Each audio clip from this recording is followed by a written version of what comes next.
Hello there my beautiful friends. Dahil malapit na ang Halloween at malapit na ring ipalabas ang Maleficent, the Mistress of Evil, na-inspired akong gawin ang video na to.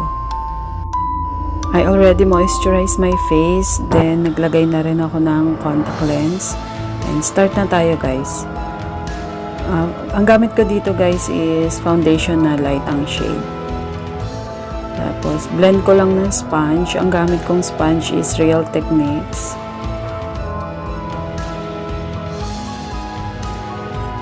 Tapos, gamit din tayo ng concealer. Maybelline Age Rewind ang gamit ko, guys. Nilalagay ko lang sa mga areas na dapat i-highlight. Disclaimer lang pala guys ha, hindi po ako professional makeup artist. Mahilig lang po talaga ako mag-makeup. This is only an inspired makeup tutorial. Hindi ko po sinasabi na magiging kamukha ko 100% si Angelina sa Maleficent. And then, gamit na po tayo ng sponge ulit to blend the concealer. Then, I put the excess on my neck. Then, gumamit din po ako ng powder para maset. I will be using the gray-brown color sa middle part ng eyelid ko. Then, lalagyan ko lang po hanggang maging happy na ako sa color. Pati po sa kabila, ganun lang din. Tapos, same color, gagamitin ko pang contour ng nose ko para medyo pumayat naman yung nose ko.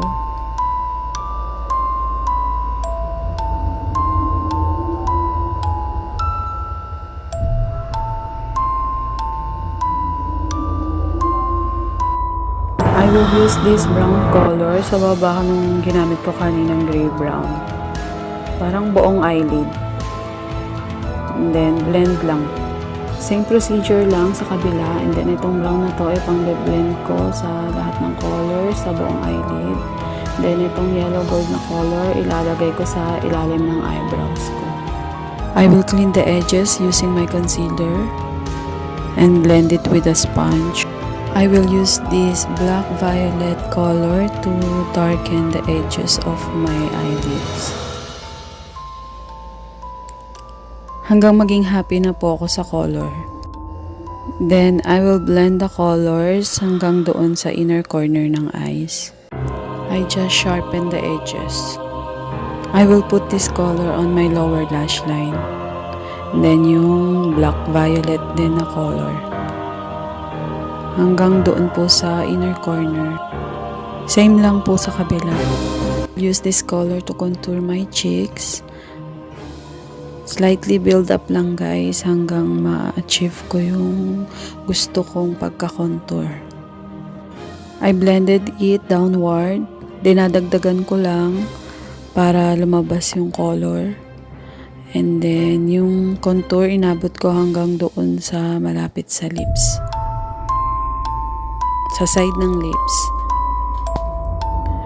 Then, dinadrag ko pababa yung contour papunta doon sa may jawline para mas lumiit pa konti yung pisngi. Ganon din po ginawa ko sa kabila. Same color lang and then same procedure. And then now, gagamit tayo ng liquid eyeliner. Hanggang dun sa inner corner.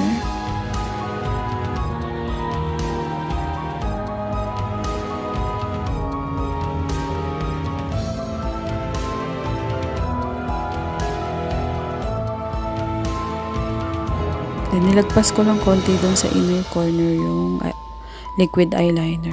And then, dinarag ko hanggang dun sa may gitna ng lower lash line. And then, ngayon po, kinukontour ko naman po yung side ng noo ko. Dinadarken ko lang para mas maging maliit yung forehead ko. And then, naglagay din ako doon sa taas ng forehead ko. Pero hindi ko na po masyadong kinontour. Kasi mamaya may ilalagay naman ako sa ulo ko. Dinadark ko lang maigi hanggang lumabas talaga yung color.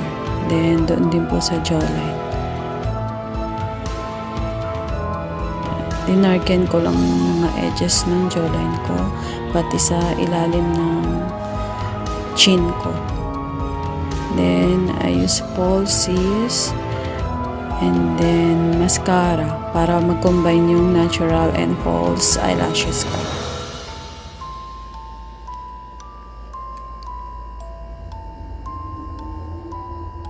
Naglagay din ako sa lower eyelashes.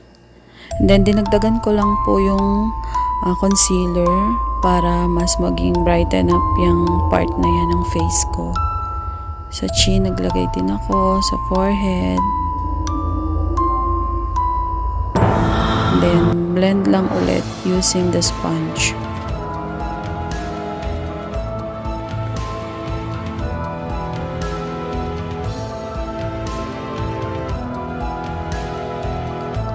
Gagamit lang ako ng dark brown eyebrow pencil.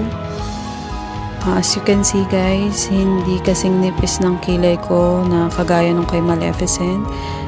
Pero I will try my best na malagyan ko siya ng arc para mas maging mukhang matapang. After I trace my eyebrows, nilagyan ko lang ng eyebrow pencil yung loob, yung may mga space na walang buhok. And then, gumamit lang din ako ng spoolie.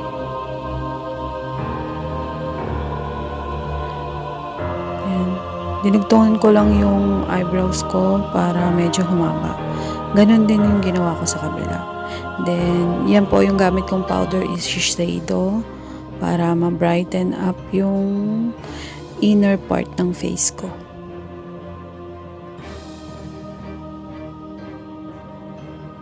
And then, gumamit din po ako ng, ano po yan, MAC eyeshadow, frosted po yung pangalan ng color. Ginamit ko siya para mas lumabas yung contour ng cheekbones and then sa nose. And then, gamit lang din po ako ng red na lip liner.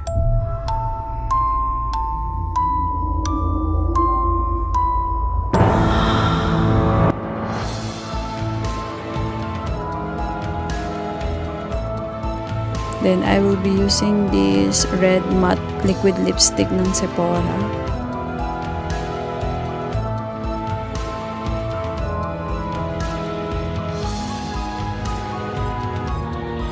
And maglalagay lang din ako ng nunal doon sa ibabaw ng kilay ko, kagaya nung kay Angelina. Then, suot ko na po yung wig cap ko, and then the headdress, yung horny Maleficent.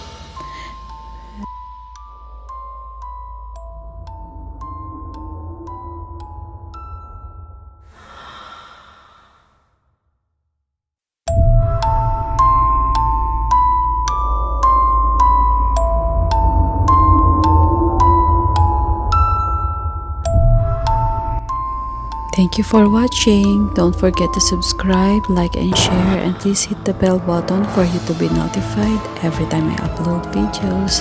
Bye bye. God bless.